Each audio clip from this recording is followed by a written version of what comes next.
Hello there, everyone. And Night Dream 22 speaking here, and welcome to Vincent.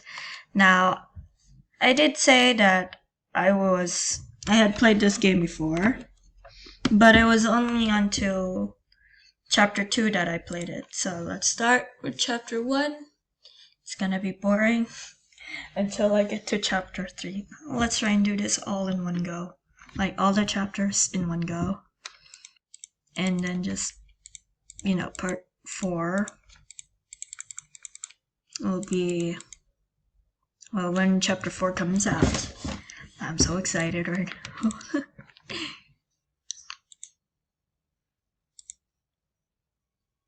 Alright. Here we go. It is believed that personalities are forged through experiences. That when we are first born, we are no different than a ball of clay. As we journey through life, we constantly change, being shaped either by traumatic events or mundanities of everyday life. Even if it's something as trivial as the food you eat, the coffee you buy, or the time you clock into work. Those unassuming little things, they alter the paths to our fate without us recognizing it. And of course, when a person loses their memories, their origins are gone. But there is one thing that always lingers at the back of my mind. What would happen if someone gains memories that don't belong to them? Vincent, hello, buddy. I would love to find out what they become.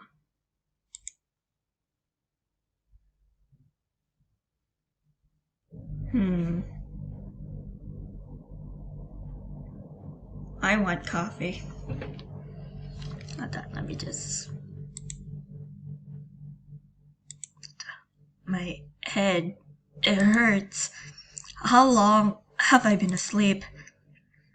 Being barely able to withstand a pain, I forced myself to sit up.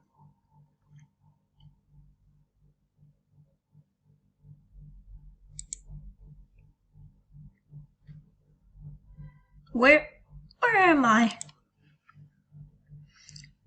What I saw was a luxurious bedroom, embellished in excellent choices of upholstery, with lavish and upscale decor scoring in the face of modesty.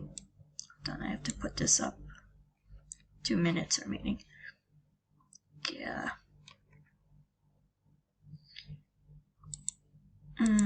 What happened? I struggled to recall anything about how I ended up here. My phone. Where's my phone? I frantically reached into my pockets. But it wasn't there.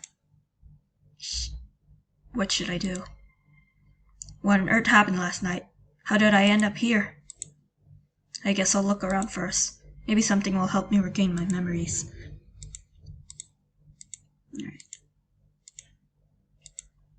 Alright. I can actually see another painting over there. Just behind this one. String of contemporary artwork on the wall brightened the room, each of them vying for attention. Just a bed, but feels very comfortable. I opened the drawers next to the bed. Is this a travel guide?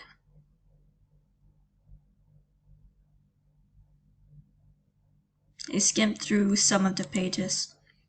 The content consists of meticulously curated articles and photography of local attractions.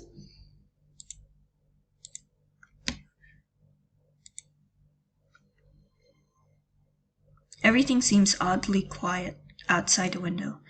There were only leaves rustling to the rhythm of the breeze. All I could see in the distance was a boundless expanse of mountains blanketed in forests, stretching as far as the eye could see. Yeah, I collected enough evidence, so... After making a thorough inspection of the room, I returned to take the travel guide out from the drawer. I quickly flipped through it and found a map included on the very last page.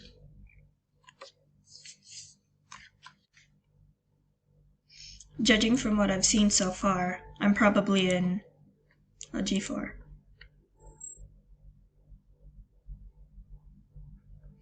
G4 district.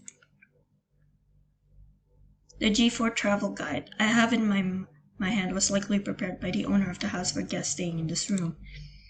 If that's the case, I would have to be in the G4 district. However, G4 is not a small region.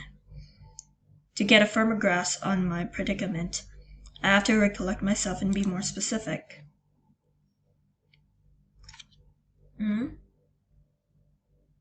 Wait. Which part of the G4 district could I be in, then? It's not at the docks. It's not in the industrial zone. G4 city. I'm at the Suburban.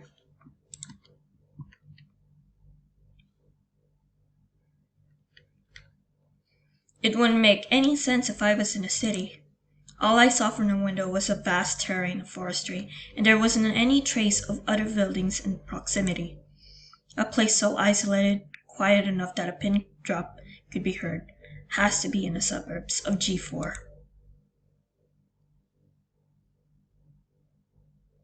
G4 suburbs. How did I end up here? I felt myself getting more and more bewildered. Suddenly, a succession of footfalls outside in my room interrupted my thoughts. Someone else here? Should I go check it out? Right. I already have a save progress of this one, so... No, I'm not gonna do that. I'll get killed. Leave the room and investigate.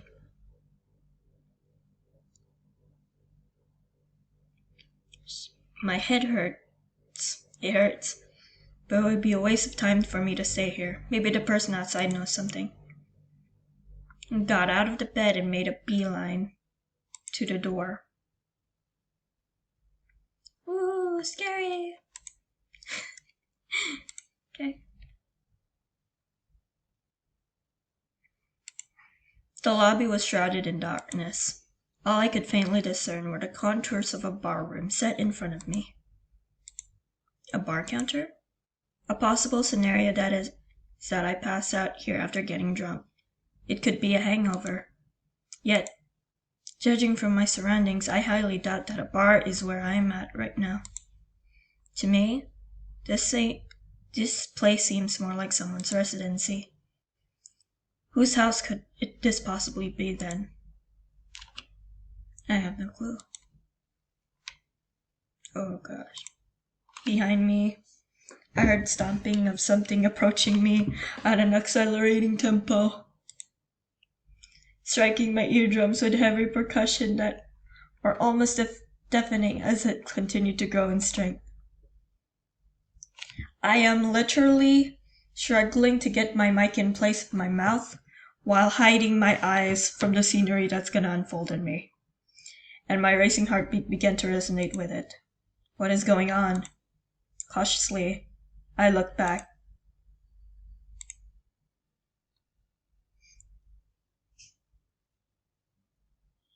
What is that? The scene in front of me is an unutterable atrocity.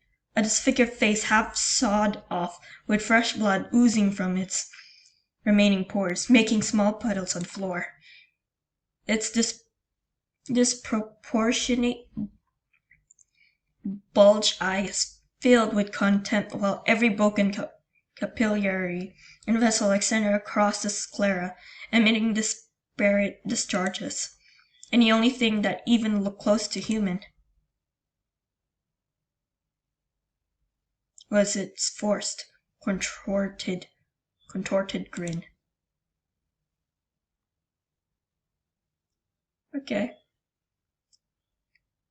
I backed away quickly and was able to see the full form of this creature. Is that pink blood? If so, that reminds me of Danganronpa then. Blood was gushing out from every crevice of it, looking like it could collapse into a pile of limbs with a pull of a string. Oh gosh! Oh god! It scared me! Waving its claws in the air, it snarled at me with unfathomable anguish and began to approach me. What should I do? Well, if I remember correctly, I should either fight back, go back to my room, or go to the mansion. I played this with my friends once. One of them decided to go back to the room. One decided to go to, like, get out of the place to escape. But you see, if you're in a place like this and you don't know where you are, it's only the most logical reason that it's only a logical reason that you should go back to the room where you came from. Although while that will get you trapped, it's the only way to survive. Run back into the bedroom. There is no way I can fight this thing with my headache. I need to hide. I sprinted back to the bedroom, slammed the door shut, and locked it as fast as I could with my remaining strength. It's 11 minutes now. Oh gosh. I held my breath firmly as the monster banged on the door, trying to shred it apart, stifling my audible panting. I'm in the bathroom, hurry. Sorry about that.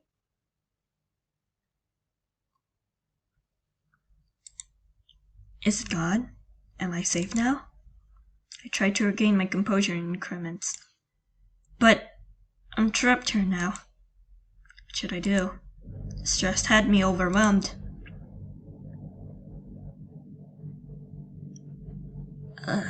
My headache. It's unbearable. I think it would be better for me to rest a bit more. I'll figure out how to get out of here once I feel better. I laid down, nestled into the velvety bed, and tucked the blanket snug over me. Soon, I was asleep before I realized it.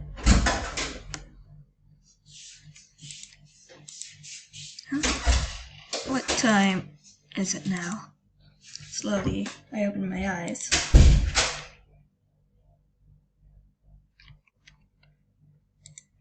I was greeted by a figure sitting in the darkness at the edge of my bed, staring at me with his eerie eyes.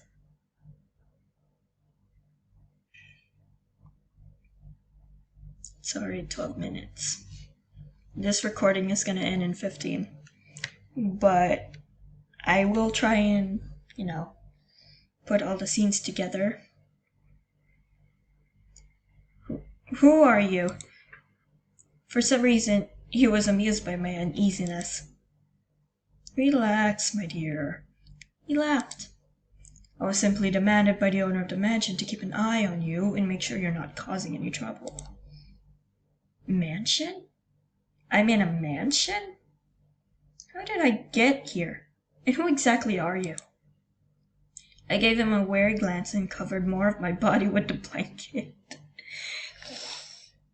I remember, he got into this part, and then one of my friends said, "What, we're naked?"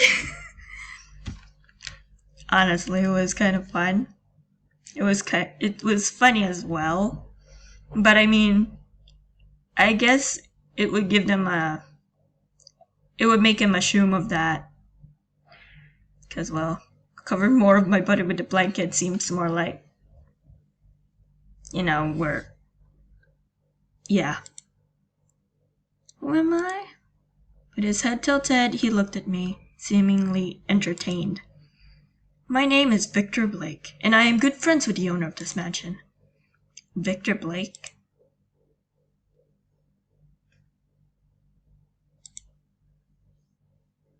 Who's voicing these characters? They're amazing. I calmed down and started to take a closer look at this man. He was wearing a tasteful black bow tie and a vibrant, stylish red hair. But the most striking part about him had to be his unusual eyes and arms. Are those mechanical prosthetics? Well, as for how you ended up here, I am personally quite curious about that as well. So E has no clue